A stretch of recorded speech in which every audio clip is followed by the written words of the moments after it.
Hello everyone and welcome back to my Beyond the Gates 24 official YouTube channel. I hope you guys are having a wonderful day. Before we start, please hit the subscribe button and give this video a thumbs up. March 31st to April 4th tease Bill and Naomi's legal showdown while Ashley and Derek actually invite Andre over for regale. Plus, Nicole Dr. Vanessa and Joey talk more than houses. Kat and Eva face off. Danny gives Chelsea her input. Bill goes before Naomi's back. Andre avoids Ashley opts a stunner on Vanessa. Danny gets an unanticipated caller. Naomi takes control of her case. Jacob takes a stage against Detective Malone.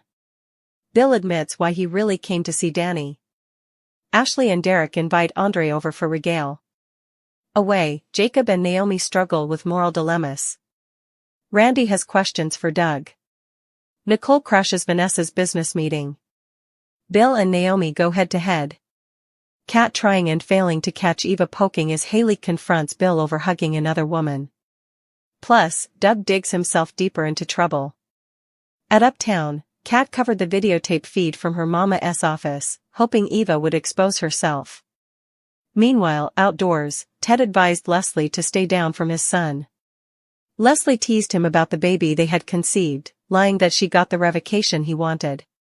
Ted dismissed her as trouble and indicted her of seeking further plutocrat. After some concession, he reluctantly agreed to pay her $50,000 to make her leave, just as he'd done ahead. Outside, he checked in with Kat about regale, but she sounded distracted, accidentally mentioning Eva rather of Chelsea. Ted advised her to ease up on Eva. At another table, Doug told Vanessa he'd another busy week ahead. Meanwhile, Haley eavesdropped Bill hugging another woman, Lorinda, and promising to keep their relationship secret until the right time. Latterly, Haley brazened Bill in his office. Bill admitted he was manipulating Lorinda, who was in the middle of a divorce, to gain an advantage in court. Haley, jealous but impressed, set up his designing seductive. They comforted each other of their love and left together. In Nicole's office, Eva called her mama, who screened the call. Nicole showed up and invited Eva to regale, but Eva bothered about Kat's response. She agreed to log off the sanitarium system first. Meanwhile, at home, Tyrell told his daddies he fell off his bike, but his bruises suggested else. Samantha supported his taradiddle, though their fathers remained suspicious. Upstairs, Tyrell confessed to Samantha that an aged boy had lowered him by taking an unhappy print and participating it. They agreed not to tell their parents. At Uptown, Nicole caught up with Doug and Vanessa. Vanessa was curious about Doug's frequent absences from the sanitarium. Joey arrived, flirted smoothly with Vanessa, and told Doug to appreciate her. After Joey left, Vanessa questioned Doug's secretiveness. Doug entered a textbook and rushed out, telling her not to stay up. Vanessa checked Lakeview Casino's Instagram. During regale, Nicole and Ted complimented Kat on her bag business, but she was fused to her phone. She watched as Eva messed through patient lines, reading Nicole's under the alias Sherry. Kat shocked when her phone battery ran low and rushed home to charge it.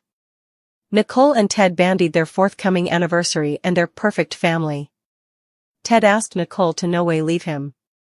At a gambling den, Joey showed Randy a set of outfitted playing cards designed to turn winners into disasters. Doug was on his way, and Joey instructed Randy to ensure the dealer used the cards. When Doug arrived, Randy tried to inhibit him from playing, but Joey claimed that Doug was crucial to his fiscal comeback. Kat hastened to Nicole's office as Eva hid behind a factory. While Kat searched for her, Eva checked her phone. Latterly, Leslie told Eva that Ted had paid her hush plutocrat, but their plan remained complete. She considered the plutocrat a perk. Back at Nicole's office, Nicole and Ted arrived just as Kat indicted Eva of sneaking around. Still, when she tried to show them the indicting videotape, it had faded.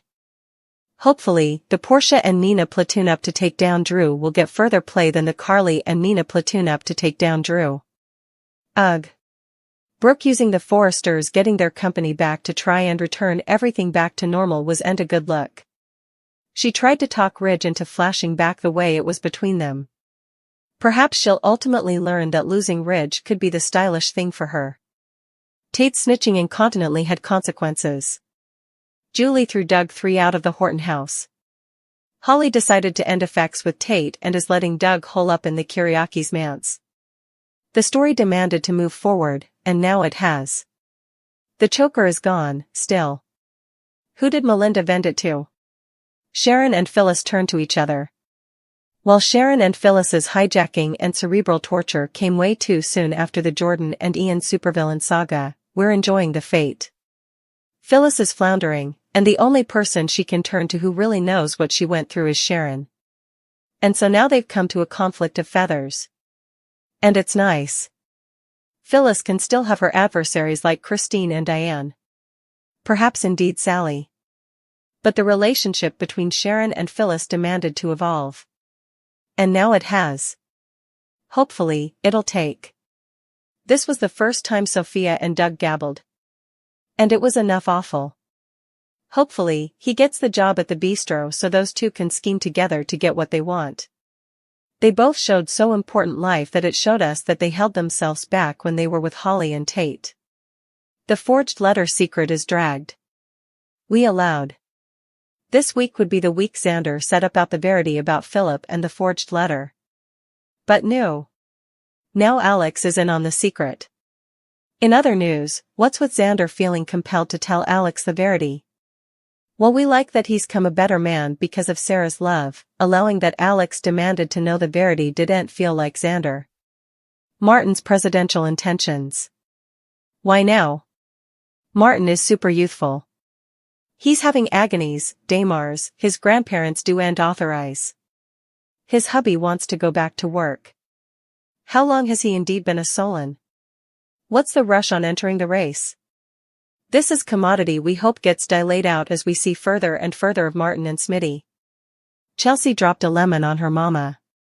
Meanwhile, Naomi showed up at her pater's law establishment with her own stunner. Chelsea told Danny about wanting to quit modeling to start her own business. Naomi wanted to see her pater's face when he learned about the action against his establishment. You'd suppose that both Danny and Bill would melt down. Well, they didn't. At least not to their kiddies' faces. They were both proud of their children. Phyllis is the voice of reason with Billy. Phyllis has constantly told Billy that she's not then for revenge. She simply wants to start commodity new, innovative, and special.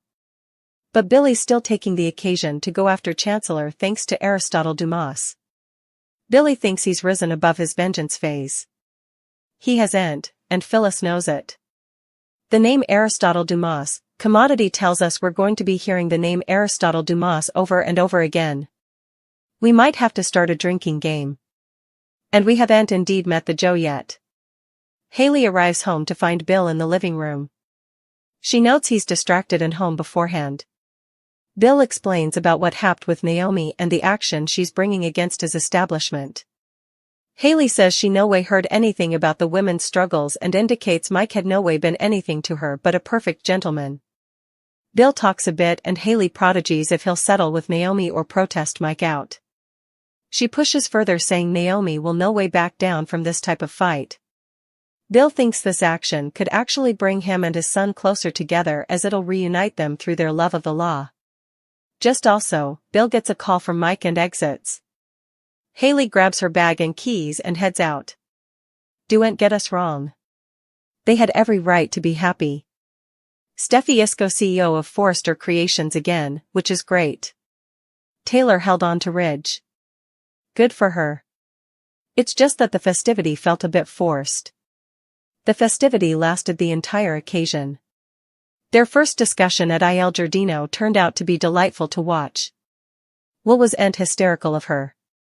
He gave as good as Luna gave. Further, please.